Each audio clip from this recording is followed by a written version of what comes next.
2022-এর টেটের প্রশ্ন ভুলের মামলায় ডিভিশন বেঞ্চ যে আপিল হয়েছিল West Bengal board of primary এডুকেশনের তরফ থেকে, সেই আপিলের মামলাগুলো লিস্টেড ছিল। গত সপ্তাহতেই এই আপিলের খুব এফেক্টিভ হিয়ারিং হয়েছিল।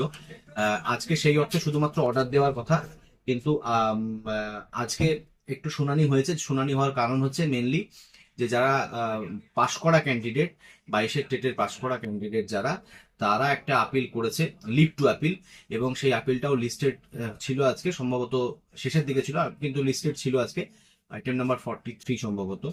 সেই আপিলের প্রেক্ষিতে তারা বলতে চাইলো, যেটা তারা একটা সুপ্রিম কোর্টের জাজমেন্টকে রিলাই করে বললেন যে যে যেখানে রিক্রুটমেন্ট রুলস খাতার পুনর্মূল্যায়নের কথা পারমিট করছে না, সেখানে মামলাকারীরা চাইলে, মানে পিটিশনাররা চাইলেই কোর্টে এসে মামলা করে বলতে পারে না যে খাতার পুনর্মূল্যায়ন করা হোক। কারণ যদি প্রশ্ন ভুলকে চ্যালেঞ্জ করা হয়, তাহলে সেটা এক অর্থে খাতার পুনর্মূল্যায়নই হচ্ছে। কারণ এক্সপার্ট যেটাই রিপোর্ট দেবে না কেন, তাতে করে যদি কোনো প্রশ্নের নিরিখে এক্সপার্ট তার রিপোর্টে বলে যে প্রশ্নের উত্তর ভুল আছে, তাহলে সেখানে পুনর্মূল্যায়নের স্কোপ আসছে, এবং অটোমেটিক্যালি কিন্তু সেখানে খাতাতে নাম্বার বাড়া কমার ব্যাপার চলেই আসছে।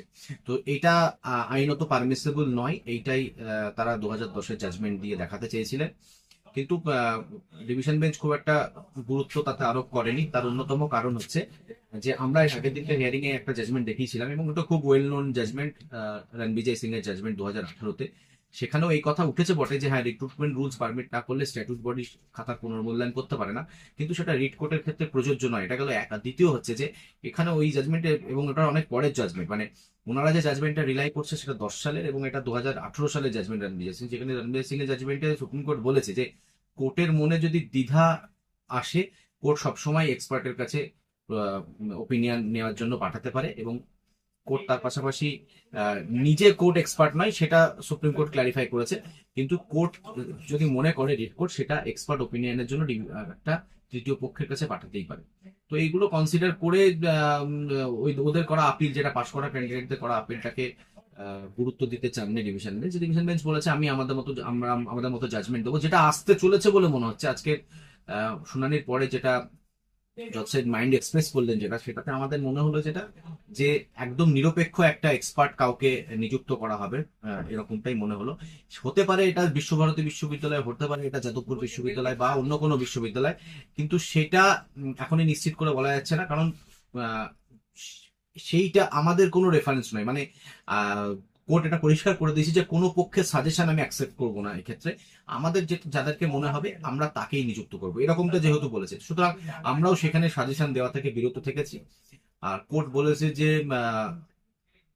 আমরা তৃতীয় পক্ষকে যাকে নিযুক্ত করব, সে কোনো রেফারেন্সের দ্বারা প্রভাবিত হবে না। মানে আমরা এই বইটা দেখাচ্ছি বা পর্ষদ ওই বইটা দেখাচ্ছে, সেটা দ্বারা সে প্রভাবিত হবে না। একেবারেই সে তার ইন্ডিপেন্ডেন্ট মনোভাব নিয়ে, এবং সে যে বইগুলোর উপর রিলাই করতে চাইছে তার উপরেই ওপিনিয়ন সে ফর্ম করবে। এইটা ডিভিশন বেঞ্চ মাইন্ড এক্সপ্রেস করলেন। যদিও জাজমেন্ট আসা বাকি আছে। মামলাটা সিএবি করলেন, কোর্ট অ্যাডজার্ন ফর ভার্ডিক্ট, খুব শিগগিরই জাজমেন্ট দিয়ে দেবেন, এটাও বললেন। আর একটা জিনিস হচ্ছে, এখানে একটা জিনিস পরিষ্কার হয়ে গেল, গতদিনকে যেটা মনে হচ্ছিল যে বোর্ডের একটা কোনো এক্সপার্ট কমিটিতে থাকতে পারে, সেটাও কিন্তু হচ্ছে না। একদম সম্পূর্ণভাবে নিরপেক্ষ এক্সপার্ট সে হতেই পারে। যে সেই এক্সপার্টটা সিঙ্গেল বেঞ্চে দেওয়া মতো যেটা দিয়েছিলেন সিঙ্গেল বেঞ্চে জজ সাহেব বিশ্বভারতী বিশ্ববিদ্যালয়, হতে পারে যে তাকেই করা হলো, কিন্তু এমনটা নয় যে তাকেই করা হতেই পারে, মানে এটা চেঞ্জও হতে পারে।